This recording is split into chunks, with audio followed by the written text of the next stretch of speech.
নমস্কাৰ। আপোনালোকৰ মাজলৈ এটি নতুন কবিতা আগবঢ়াইছোঁ। কবিতাটোৰ নাম হৈছে অনুভৱ। যদি শুনি ভাল পায় নিশ্চয় লাইক, কমেণ্ট এণ্ড শ্বেয়াৰ কৰিব বুলি। গৰ্ভত জন্মগ্ৰহণ কৰা কৃষ্ণক কংসৰ ভয়ত পলুৱাই থলেগৈ নন্দৰ যশোধাৰ ঘৰত। কৃষ্ণ উপজিল এই কথা কেৱে নেজানিলে, অকল বসুদেৱ দৈৱকীৰ বিনে। যোগমায়াক আনিলে যমুনা পাৰে কৰি কৰি, নন্দৰ যশোধাৰ ঘৰত দিনক দিনে কৃষ্ণ ডাঙৰ হ'বলৈ ধৰিলে, আৰু কংসৰ অনুচৰবিলাকক এটি এটি কৰি বধ কৰিলে। শৰতৰ পূৰ্ণিমা নিশা কৃষ্ণৰ নেপুৰৰ ৰুণুক জুনুক শব্দ আৰু মোহন বাঁহী বাজিবলৈ ধৰিলে।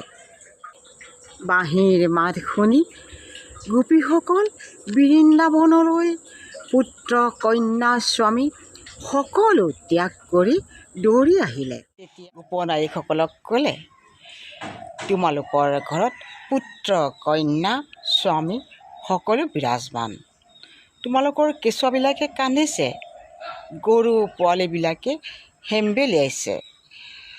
তোমালোকৰ স্বামী কলা জৰা কোজা হ'লেও শাস্ত্ৰৰ সন্মতেৰে তেওঁলোকক ত্যাগ কৰিব নাপায়।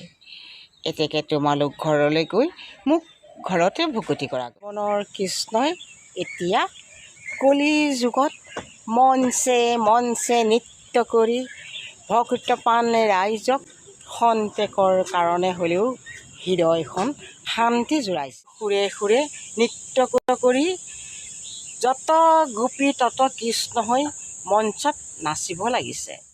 অপাৰ মহিমা দেখি ভক্তপ্ৰাণ ৰাইজ খন্তেকৰ কাৰণে হ'লেও হৃদয়খনত শান্তি লভিছে।